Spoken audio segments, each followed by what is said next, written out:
Alors, Madame la mairesse Chantal Rouleau, mes collègues Suzanne Descaries, Gilles Désiel, Giovanni Rapana, Richard Gay, Emmanuel Guedes, les députés sortants, M. Emmanuel Dubourg de Bourassa, Mme Paulina Ayala d'Honoré-Mercier, M.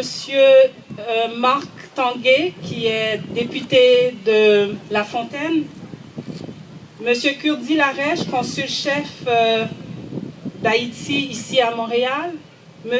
Payan aussi, qui est le vice-consul, M. Jean-Ernest Pierre et non Célestin. Alors je m'excuse Madame la mairesse, je vous avais donné le mauvais numéro. Non, excusez-moi. C'est plutôt Jean-Ernest Célestin et non Pierre. Jean-Ernest, je m'excuse. Tu sais, je m'excuse. Alors Jean-Ernest Célestin, qui est le chef du cabinet de la police, du chef de la police de Montréal, distingué invité, distingué dignitaire, bon après-midi. Je suis heureuse d'être ici avec vous tous pour honorer la mémoire de M. Desjean. M. Desjean a beaucoup contribué à l'épanouissement de la communauté haïtienne à Montréal, particulièrement dans les années 70-80. Je ne ferai pas l'éloge qui a déjà été fait soit par la mairesse ou M. Icard, mais je tenais quand même à ressouligner l'œuvre magistrale que M. Desjean a laissée derrière lui. Je remercie la Société historique de Rivière-des-Prairies et le Centre de la famille haïtienne et interculturelle pour leur contribution à la nomination de cette place. De nombreux citoyens ont également aidé à faire le choix de M. Desjean. Je pense notamment à une personne en particulier qui se reconnaît ici dans l'Assemblée pour cette magnifique place située au parc Armand-Bombardier. Comme le mentionnait Mme Rouleau, Paul Desjean, par son implication dans la communauté, a été un pionnier pour nombreux Haïtiens ici à Montréal, participant à plusieurs grandes luttes communautaires, surtout notamment au niveau de l'immigration, de la discrimination et de l'alphabétisation des jeunes.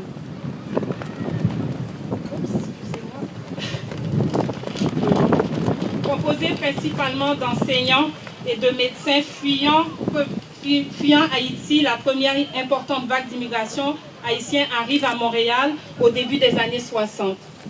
La seconde, dès 68, regroupe cette fois une majorité de cols bleus et d'ouvriers qui s'établissent avec leurs familles dans les quartiers nord et nord-est de la ville, notamment à Rivière-des-Prairies.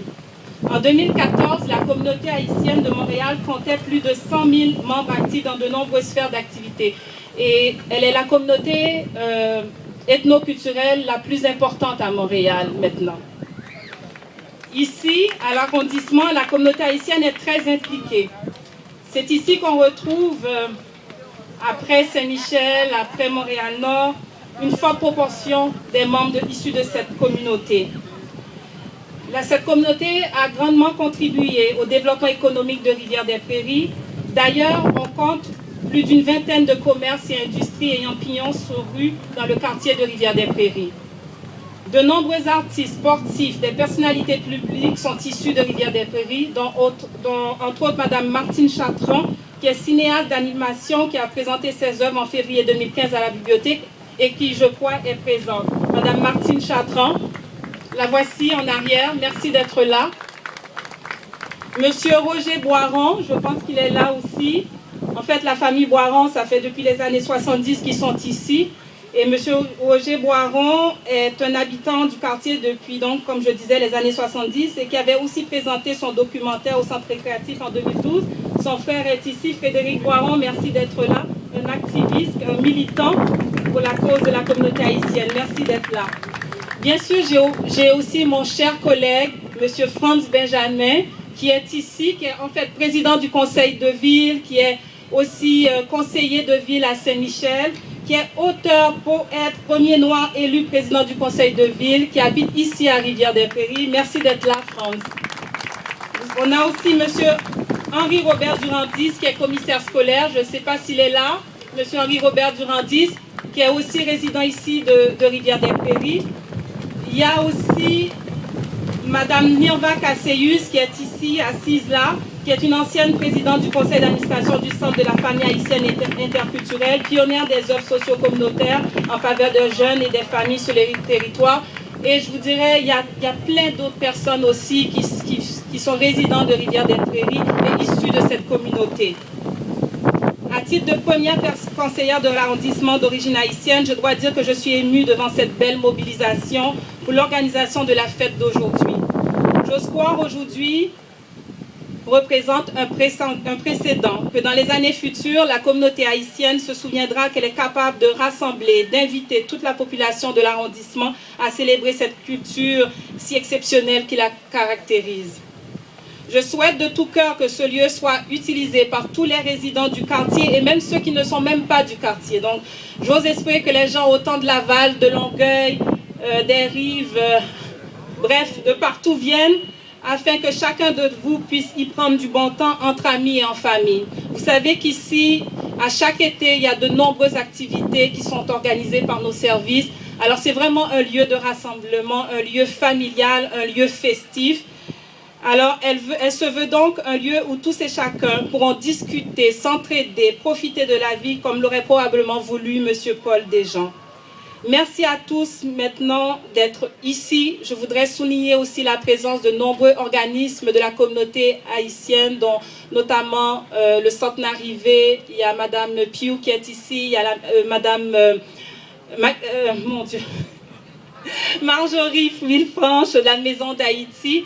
Et d'autres organismes, bien sûr, le BCHM qui était présent dans toute cette démarche-là. Merci beaucoup de votre soutien, de votre collaboration. Et je voudrais aussi souligner la présence de M. Pablo Rodriguez, qui est aussi un des candidats.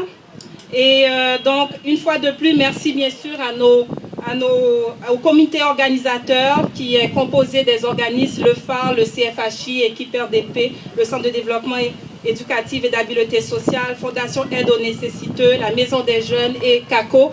Et un grand merci bien sûr à mes collègues du conseil d'arrondissement, à Madame la mairesse, Madame Rouleau. Si vous n'étiez pas là, ça n'aurait pas eu lieu.